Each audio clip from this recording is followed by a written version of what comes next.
सर्दियों के दिन हैं। एक पुरानी सी इमारत के पास कुछ गाड़ियां लगी हैं। एक आध लोग अंदर से बाहर और बाहर से अंदर जा रहे हैं। शाम ढल चुकी है। शाम के करीब 7 बज रहे हैं और अंधेरा हो गया है। हल्के कोहरे में स्ट्रीट लाइट बिल्कुल भी ज़्यादा असर नहीं कर पा रही है। सामने दूर तक देखना मुश्किल है। इमारत पुरानी है पर ऐसा लग रहा है कि किसी ज़माने में इसने भी अच्छे दिन देखे होंगे, पर अब बस ये किसी हाल में चले जा रही है। अंदर लोग हैं पर कम है। पुणे से कुछ ही घंटों दूर पे ये कल्याण का सरकारी अस्पताल है। अंदर कई कमरे हैं। हर कमरे में मरीज हैं, किसी में ज़्यादा किसी में कम। अस्पताल में मिलने जुलने का समय खत्म हो चुका है और अब बस मरीज के एक ही रिश्तेदार को परमिशन है कि वो उनके साथ रुके, वो भी कुछ देर के लिए अंदर, उसके बाद बाहर। अस्पताल में इस वक्त कुछ नर्स हैं और एक आधी डॉक्टर बचे हुए हैं, बाकी वार्ड बॉय और बस मरीज। अच्छी बात यह है कि आज मरीज कम है अस्पताल में, तो मतलब ज़्यादा लोग स्वस्थ हैं और जो थे वो स्वस्थ होके घर को जा चुके हैं। बुरी बात यह है कि राजेश के लिए ये अस्पताल सुनसान पड़ा हुआ है। राजेश के दादा की तबीयत खराब है और उन्हें अस्पताल में भर्ती किया गया है। उन्हें दिल का दौरा पड़ा था और डॉक्टर ने उन्हें दवाई दी है और अच्छी जांच भी की है, पर फिर भी देखरेख और एहतियातन 2-4 दिन और अस्पताल में रहने के लिए कहा गया है, ताकि अगर कुछ भी गलत हो तो उसका इलाज तुरंत हो सके। अंदर वार्ड में उसके दादाजी के साथ कुछ और लोग भी हैं। राजेश के दादा के दाईं ओर एक अधेड़ उम्र का व्यक्ति है और उनके साथ उनकी एक बेटी भी है।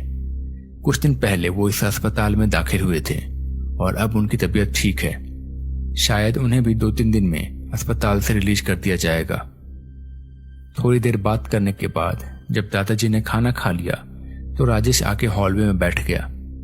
हॉलवे में कुछ दूर पे कुछ बेंचेस लगी हुई हैं। ऐसा लग रहा है जैसे वो अकेला ही उस हॉलवे में बैठा हुआ है।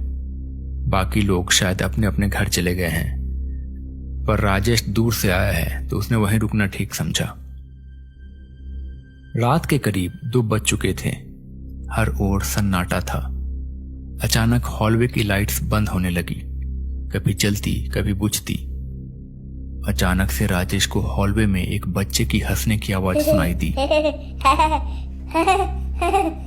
राजेश अचानक से नींद से उठ गया। पहले उसे लगा कि शायद कोई मरीज या उसका रिश्तेदार होगा, पर फिर उसे ध्यान आया कि रिश्तेदारों का मिलने का समय खत्म हो चुका है और बच्चों का वार्ड 1-2 माले ऊपर है। वो बच्चा हंसने लगा और अचानक से अंधेरा हो गया। जब लाइट जली तो वो बच्चा वहां से गायब हो गया था। कुछ ही देर में फिर से लाइट बंद हो गई और फिर से लाइट चालू हुई। इस बार वहां एक औरत खड़ी थी। वो औरत बड़ी जोर जोर से रोए जा रही थी। इस बार उसे देख के राजेश घबरा गया। अचानक से फिर से लाइट बंद हो गई और पूरी तरह से हॉलवे में अंधेरा छा गया। लाइट फिर से चालू हुई। इस बार वहां एक काला साया था जो हवा में तैर रहा था। कुछ देर यूं ही तैरने के बाद वो काला साया दीवार के अंदर घुस गया, जहां पे राजेश के दादा और बाकी मरीज थे। राजेश कमरे के अंदर गया। उसने देखा कि वो साया एक बेड के ऊपर तैरने लगा और फिर कुछ ही देर में वो गायब हो गया। अगले दिन की सुबह हुई। पता चला कि उस मरीज की अगले दिन सुबह सुबह ही मौत हो गई। राजेश को समझ नहीं आ रहा था कि ये क्या था, पर उसने अपना वहम समझ के भुला दिया। दिन भर लेकिन वो उसी बारे में सोचता रहा। अगली रात को फिर से राजेश उसी हॉल में था। रात 2 बजे फिर से बत्तियां जलने बुझने लगी। आज फिर से वो लड़का दिखा और फिर से उसे वो लड़की दिखी जो पिछली रात दिखी थी। राजेश समझ गया कि उसने जो कल देखा था वो कोई सपना नहीं था। वो सोच रहा था कि फिर से वो साया आएगा अब, पर उससे पहले उसे वो आदमी दिखाई दिया जिसकी आज सुबह मौत हो चुकी थी और फिर थोड़ी देर बाद वो आदमी गायब हो गया। उसके बाद फिर से वही साया सामने आया और पिछली रात की तरह वो दीवार के अंदर चला गया। और इस बार फिर से वो एक दूसरे बेड के ऊपर तैरने लगा और कुछ ही देर में गायब हो गया। अगले दिन उस मरीज की भी मौत हो गई।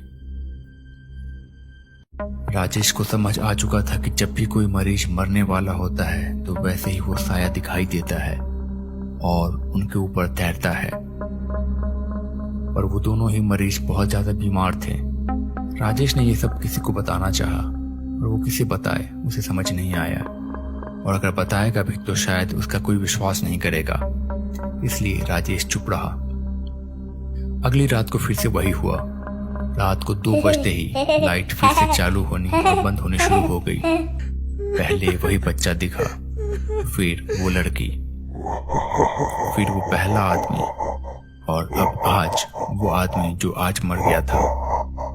और फिर उसके बाद एक भयानक मनहूसियत के साथ वही काला साया लहराने लगा और अचानक से दीवार के अंदर चला गया। पर आज वो साया उस लड़की के पिता के ऊपर लहरा रहा था जिसका बेट राजेश के दादा के बगल में था। तो क्या इसका मतलब आज उसकी बारी थी? पर वो तो आज ठीक हो गए थे। कल सुबह तक तो उन्हें रिलीज भी मिलने वाला था। अगले दिन सुबह सुबह वो अंदर वार्ड में गया तो देखा कि वो बेड खाली था।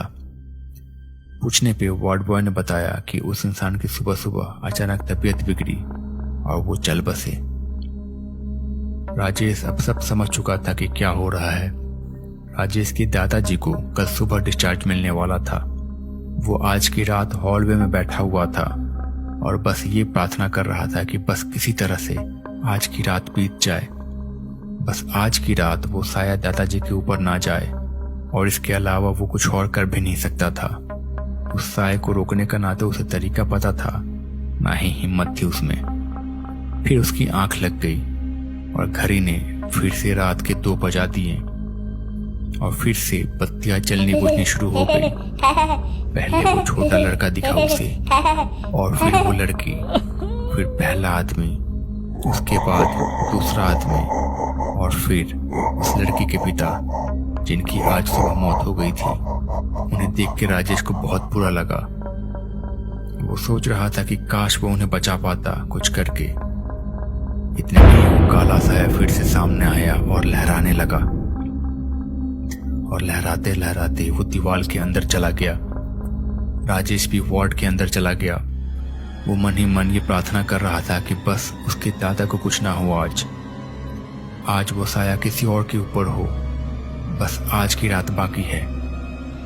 राजेश अंदर गया तो उसने देखा कि उसके दादा के ऊपर कोई भी साया नहीं था। उसने इधर उधर देखा तो वो साया कहीं नहीं था। राजेश खुश हो गया। शायद आज किसी की भी मौत नहीं होगी। शायद मौत का सिलसिला यहीं तक था।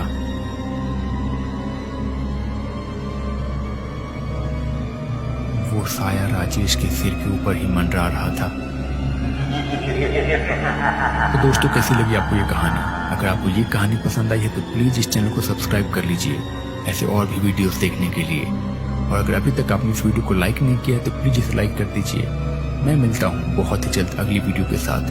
तब तक के लिए अपना ख्याल रखिए। Bye bye.